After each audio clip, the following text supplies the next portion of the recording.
Of Operation Epic Fury. So after the chairman concludes, we'll ask Admiral Cooper to share a quick update on the ground truth from his trip to the region as he continues to implement an ironclad blockade and ensures that our forces are maximally postured to restart combat operations should this new Iranian regime choose poorly and not agree to a deal. And that is what we urge this morning, that this new Iranian regime choose wisely, which is where we'll start with a message to Iran's military leadership, to the KH leadership and IRGC leadership. We're watching you. Our capabilities are not the same, our military and yours. Remember, this is not a fair fight. And we know what military assets you are moving and where you are moving them to. While you are digging out, which is exactly what you're doing, digging out of bombed out and devastated facilities, we are only getting stronger. You are digging out your remaining launchers and missiles with no ability to replace them. You have no defense industry, no ability to replenish your offensive or defensive capabilities. You only have what you have. You know that, and we know that. You can move things around, but you can't actually rebuild. You can dig out for now, but you can't reconstitute. But we can. We are reloading with more power than ever before, and better intelligence, even more importantly, better intelligence than ever before, as you expose yourself with your movement to our watchful eye. We are locked and loaded on your critical dual-use infrastructure, on your remaining power generation, and on your energy industry.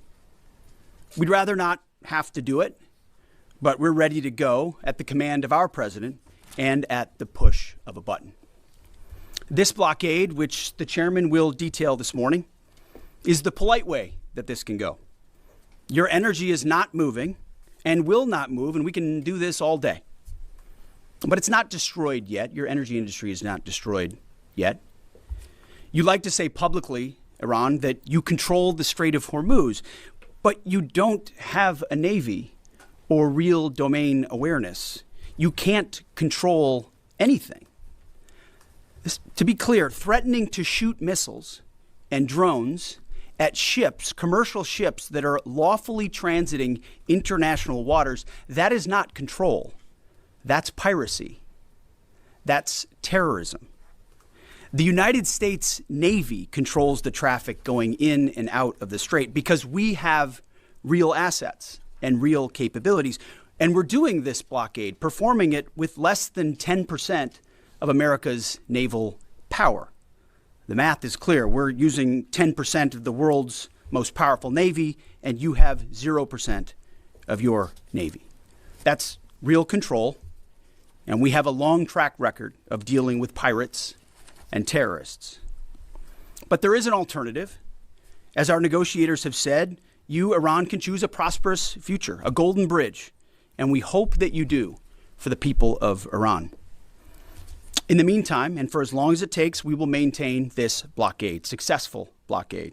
But if Iran chooses poorly, then they will have a blockade and bombs dropping on infrastructure, power, and energy.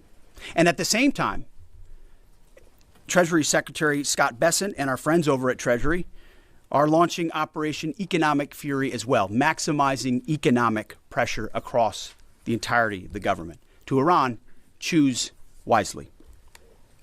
The world watched, and so did you, as the U.S. military moved seamlessly from major combat operations to a world-class blockade.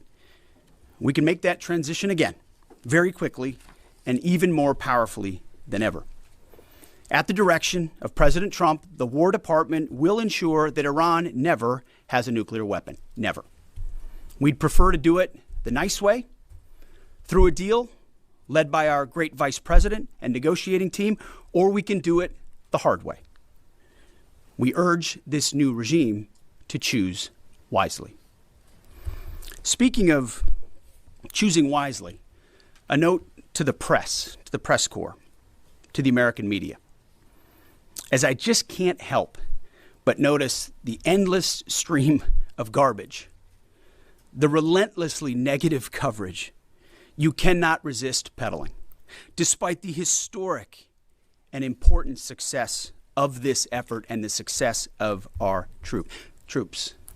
Sometimes it's hard to figure out what side some of you are actually on. It's incredibly unpatriotic. This same press corps, not this exact same press corps, but at least an older press corps, bent over backwards during the Biden administration to explain away, the disastrous and disgraceful Afghanistan withdrawal. You called it the greatest airlift in American history.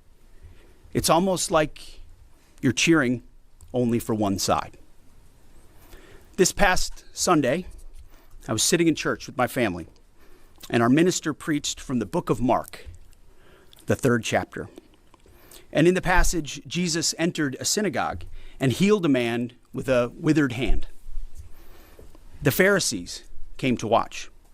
And as the scripture reads, they came to see whether Jesus would heal him, or he would heal him on the Sabbath, so that they might accuse him. You see, the Pharisees, the so-called and self-appointed elites of their time, they were there to witness, to write everything down, to report. But their hearts were hardened there in church, and I thought, our press are just like these Pharisees. Not all of you, but the legacy Trump-hating press.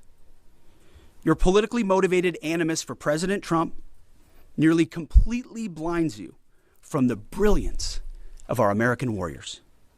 The Pharisees scrutinized every good act in order to find a violation, only looking for the negative. The hardened hearts of our press are calibrated only to impugn.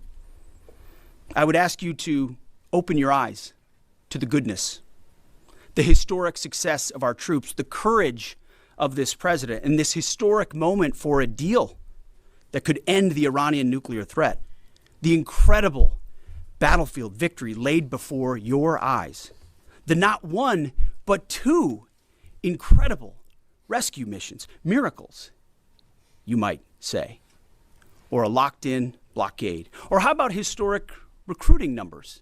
Yesterday, we announced that the Air Force and the Space Force met new higher goals in FY26, 5 months in advance of the end of the fiscal year, five months ahead of time. The Marine Corps and the Army will soon do the same.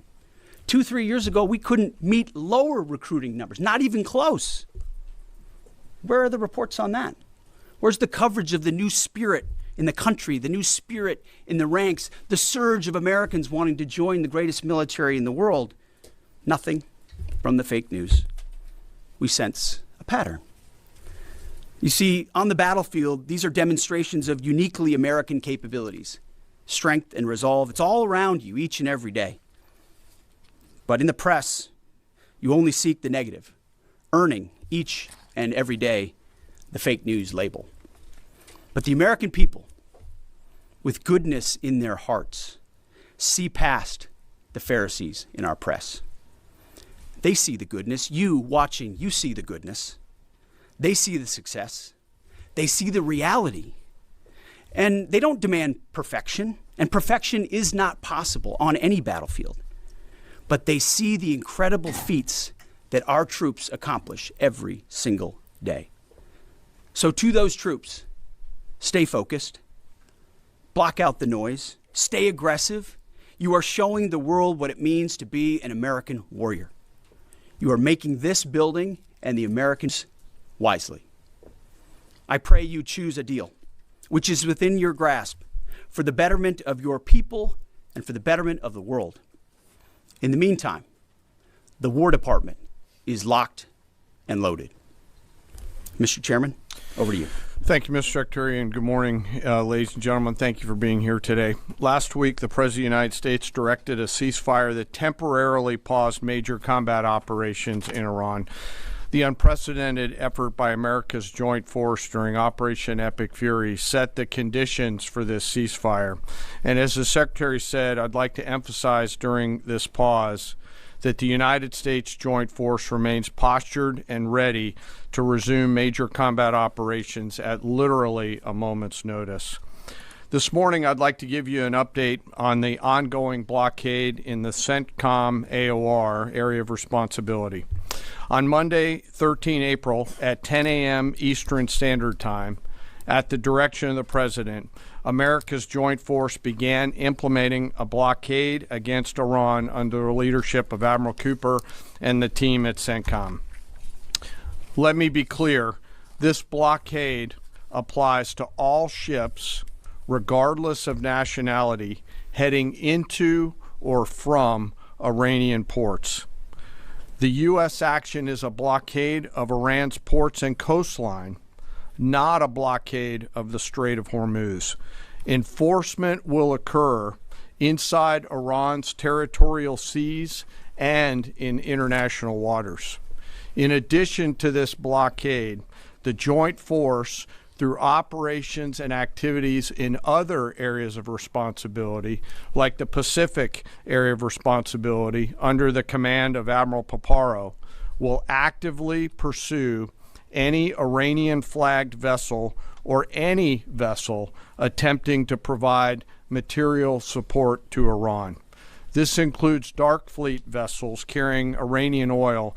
As most of you know, dark fleet vessels are those illicit or illegal ships evading international regulations, sanctions, or insurance requirements.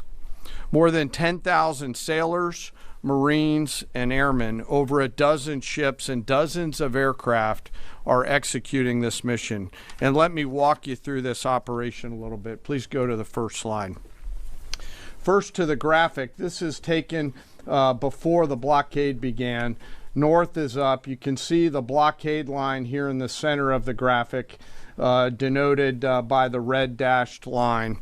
This map is a pull from our common operating picture that we use to allow commanders and key leaders to see what is happening in near real time. We just grabbed screen grabs to highlight the actions and activities. What is not shown is how incredibly congested this area is and the incredible work that our sailors are doing to ensure that they can work in and around an incredibly busy water space. What is also not depicted here is the massive force of fighters, intelligence aircraft, helicopters, and other embarked forces, to include aerial refueling tankers, that are up overhead this blockade area. You'll note that U.S. forces are in blue, Iranian ships are in red, and as we started this blockade, there were 7 ships of interest that were of concern for U.S. Central Command. Through a variety of intelligence tools and with the assistance of the Office of Naval Intelligence and other intelligence agencies, the force began to hunt for potential interdictors at 10 a.m. Eastern Standard Time. Next slide, please. It's now 12:40 Eastern Daylight Time, 2 hours and 40 minutes into the blockade, as attempted blockade runners attempt to hop the line. U.S. forces began to commit. Out in front of them was a range of intelligence, surveillance, reconnaissance, and tactical assets. And immediately these runners began to see, sense, and feel America's combat power compressing upon them. The lead ship, normally a destroyer as depicted here, along with air power off of the USS Abraham Lincoln Strike Group, began to move towards those ships. At each point, the United States Navy will transmit a warning. A young sailor, normally on the bridge of one of those destroyers, a junior officer, picks up that mic and transmits, and I quote, "Do not attempt to breach the blockade. Vessels will be boarded for interdiction and seizure transiting to or from Iranian ports. Turn around or prepare to be boarded. If you do not comply with this blockade, we will use force." And as this message is being transmitted, as I mentioned earlier, those ship masters can literally see, sense, and feel the pressure around them. It's a finely tuned machine, rehearsed multiple times, and executed now 13 times since the blockade has begun. Next slide, please. We're now 24 hours plus into the blockade. You can see the turning around of multiple ships, 12 of which stayed inside the blockade line, one of which not depicted off to the eastern side, turned around before even attempting it. Any ship that would cross the blockade would result in our sailors executing pre-planned tactics designed to bring the force to that ship, if need be, board the ship and take her over. And that includes a series of escalated force options, which could include warning shots and others. Next slide. The final graphic shows taken at 11:20 p.m. the night of 14 April. You can see that the captains of all these ships have made the wise decision not to move, transit, or run this blockade. As I mentioned, so far 13 ships have made the wise choice of turning around. And as we continue to hold this blockade at the order of the Secretary and the President, any vessel that compares to comply with our instructions will be dealt with accordingly. As of this morning, U.S. Central Command has not been required to board any particular ships.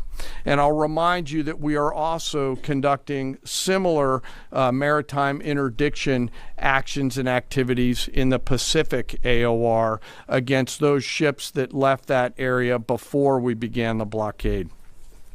Before I turn it over to Admiral Cooper, I want to talk briefly today about the men and women enforcing the blockade, America's sailors and Marines, and today particularly our destroyer and surface forces.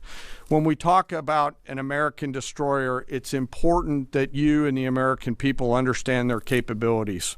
An Arleigh Burke-class destroyer are the backbone of the United States Navy surface fleet. Over 500 feet long, they displace 9,000 tons, and it is the sports car of the United States Navy.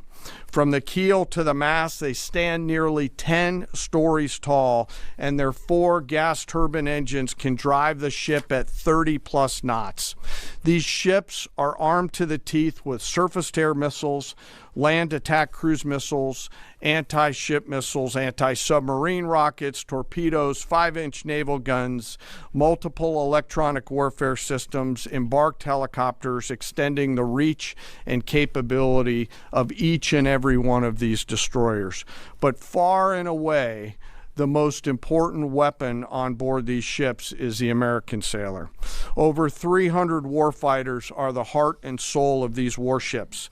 At sea, sometimes for months, and these ships out in the CENTCOM AOR have been out there for months. They operate around the clock in a constant state of readiness, always delivering for our joint force. It's hot in the engine room. The engineering team keeps the lights on and the ship powered and able to respond to the orders from the bridge. On that bridge, our sailors maintain a constant watch, maneuvering the ship tactically and safely through always congested water space, and there is a lot out there. It is like driving a sports car through a supermarket parking lot on a payday weekend with thousands of kids in that parking lot as you attempt to maneuver through there to get to that ship that would attempt to run that blockade. Down in the Combat Information Center, the CIC, the Tactical Warfare Center of the ship, that is where the decisions are made. As threats appear, these young sailors are making real-time decisions on how to identify these threats and handle them, and they always deliver. These ships are run by the youngest sailors in our surface warfare Navy.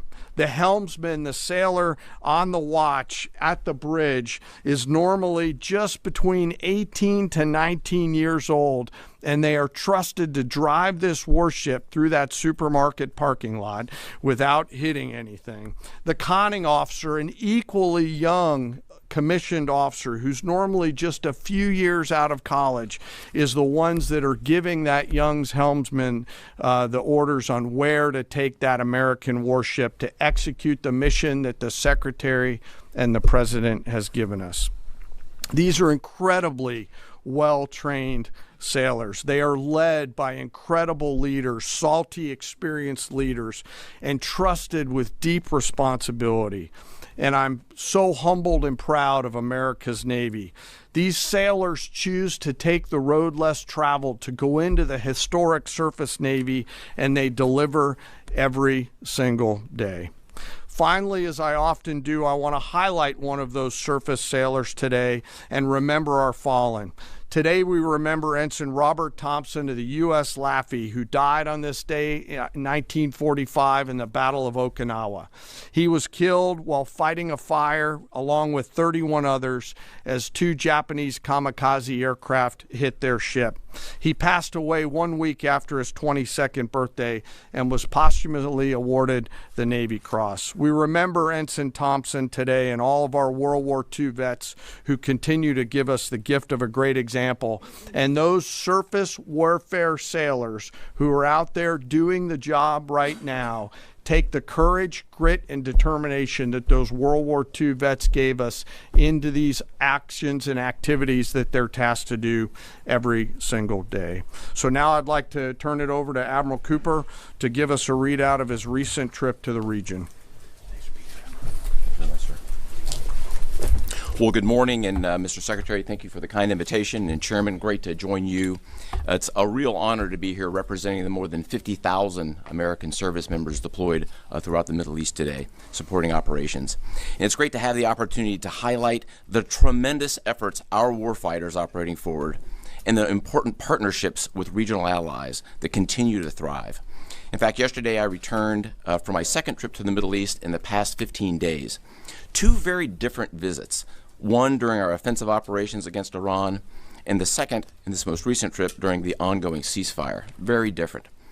During both of my recent trips, I visited with our troops who were deployed across the region in more than 70 different locations, in a distance that largely spans between Florida and Arizona.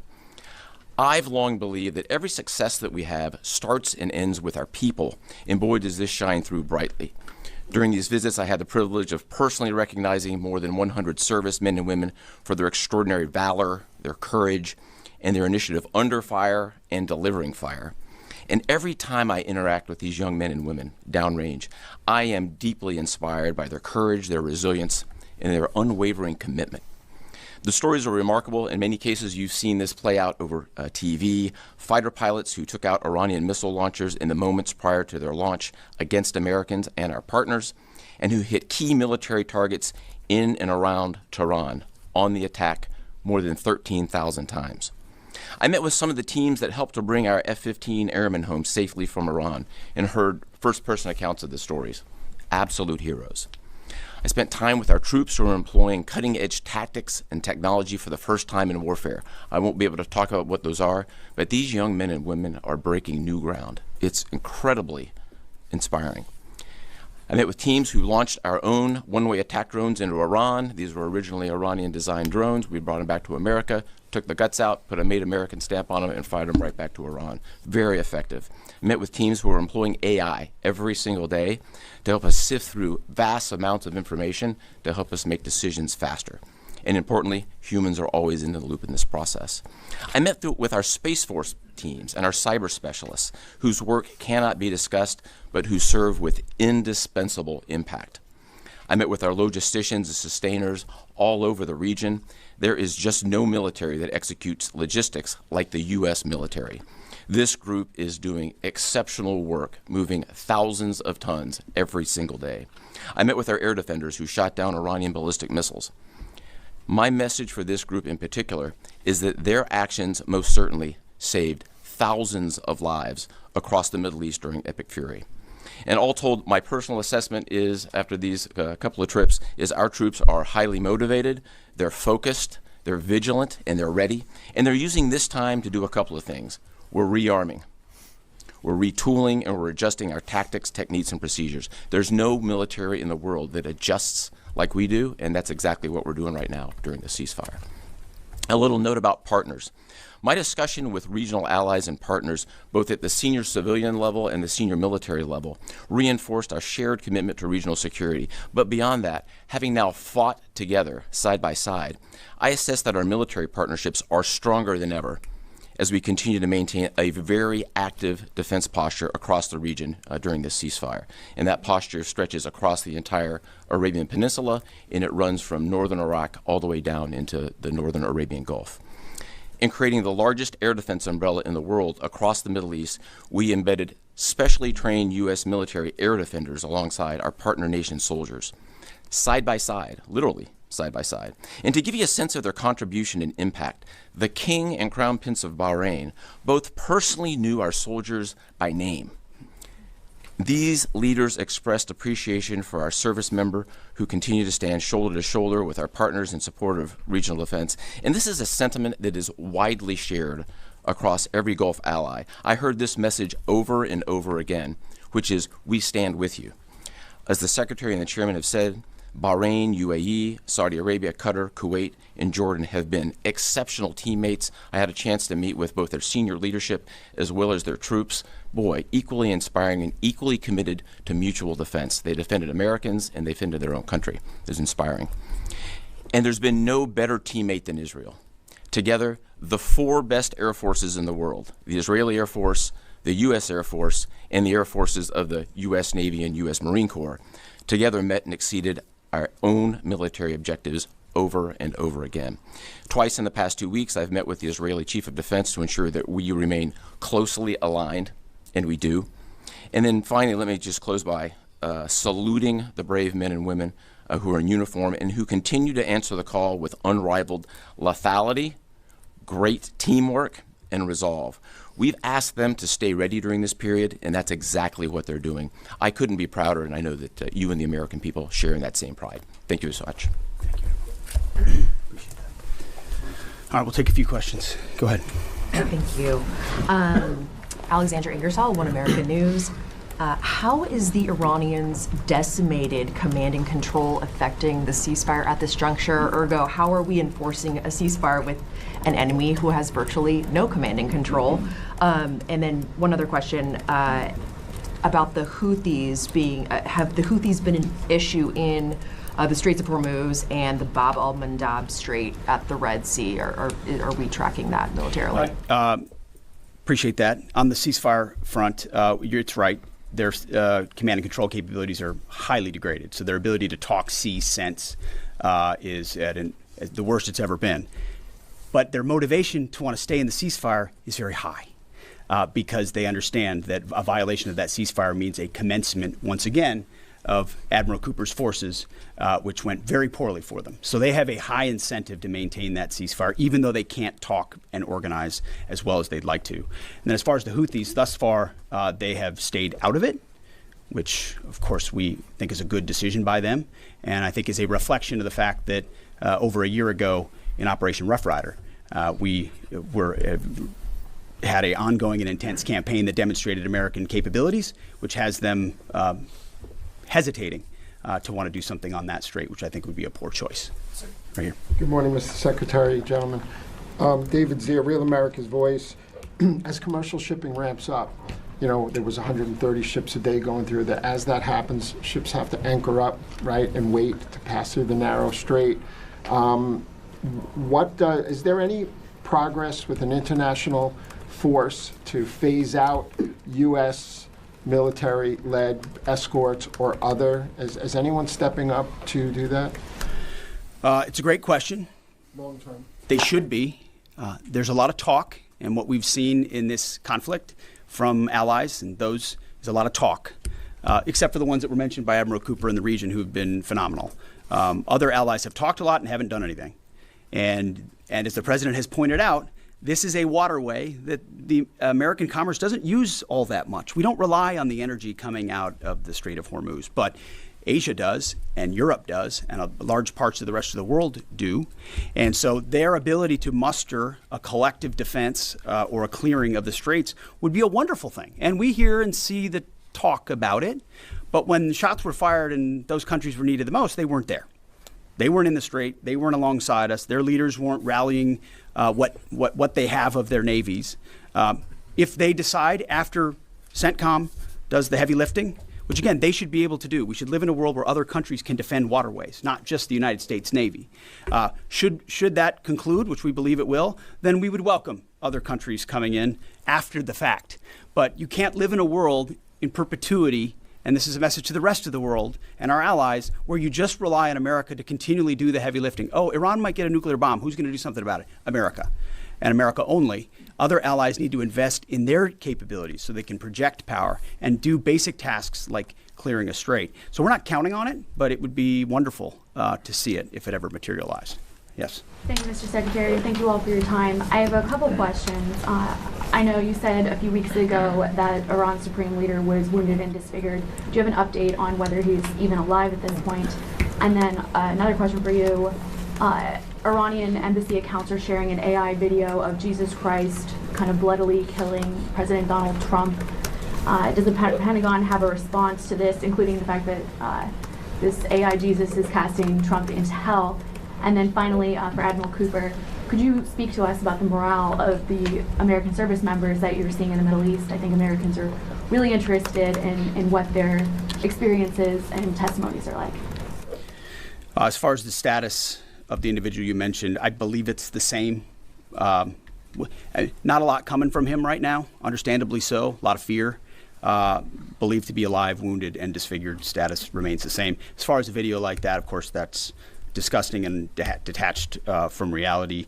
Iran says a lot of things in the propaganda space based on complete lies, and their actions have been lies. Oh, we don't target, we see missiles going into civilian facilities and hotels in the Gulf states. And they say we only target military targets as you watch drones and missiles go into. So they are going to misrepresent, lie, spin in a multitude of ways, which we are quite used to. Ultimately, they need to come to the table and make a deal. And I'll hand it over to Admiral Cooper for this. Yeah, I would just reiterate my previous comment. Morale is very high. And anyone in the military can take about 2 seconds to figure out what morale looks like by meeting around it with the people. And it is crystal clear. These are motivated young men and women. I had the wonderful privilege of writing a letter early on in the operation to the team forward. And I told them this was going to be a mission of extreme consequence. And serving at a time where you are making a difference, consequential, as the Secretary and the Chairman have described over and over again, is incredibly and deeply meaningful. And I think that's the key part of the drive, as well as being great teammates across the board. It's a privilege to watch. Jerry. Thank you. Jerry Dunleavy with Just the News. I have a couple of questions. First is some critics of the Trump administration policy, including former NCTC Director Joe Kent, have attempted to claim that the Trump administration's policy of zero enrichment for the Iranians is not actually President Trump's policy, but was foisted upon him by the Israelis.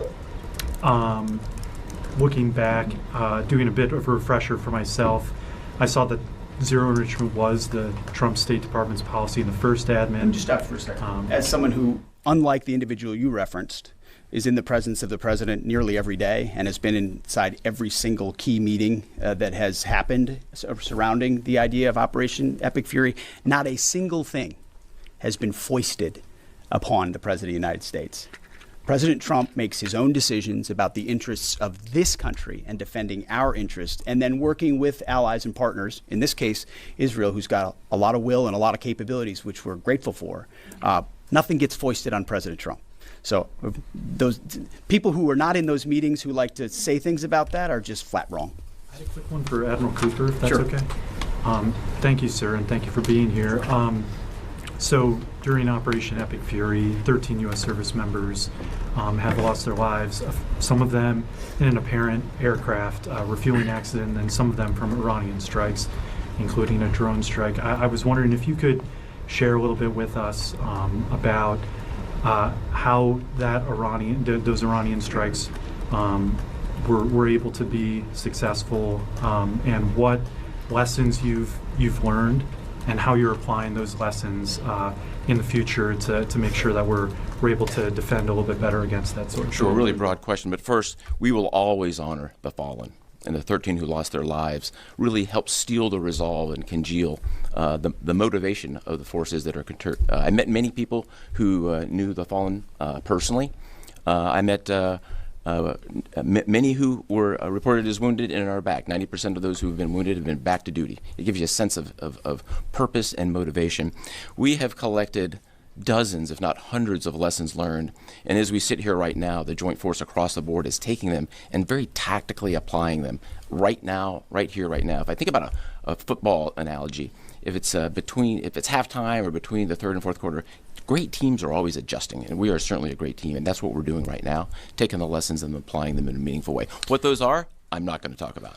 I'll say they extend also outside of CENTCOM and across the rest of the Joint Force. We are a learning organization, so adversaries around the world should recognize that and be aware of that. No doubt. And likewise, I mean, the chairman and I have had the opportunity to greet those 13 and their families at Dover, and it does steel our resolve. And I can just attest to the planning that went into every aspect of this, and force protection, ensuring that CENTCOM has whatever it needs and that they're taking the proper posture has always been number one in this effort. Last question. Thank you, Secretary Hegseth. There's reporting that says U.S. intelligence indicates China is preparing weapons shipments to Iran during this ceasefire. What's your reaction? Are these reports accurate, and what would be the consequences for the Chinese if they move forward with these shipments? Well, as you know, President Trump has a very strong and direct relationship with President Xi, and they've communicated on that, and China has assured us that that indeed is not going to happen, and in the spirit of the meeting they'll have next month. Thank you very much. Appreciate it. Thank you. How many ships are the Irish Navy? Will you respond to the Pope, Mr. Secretary?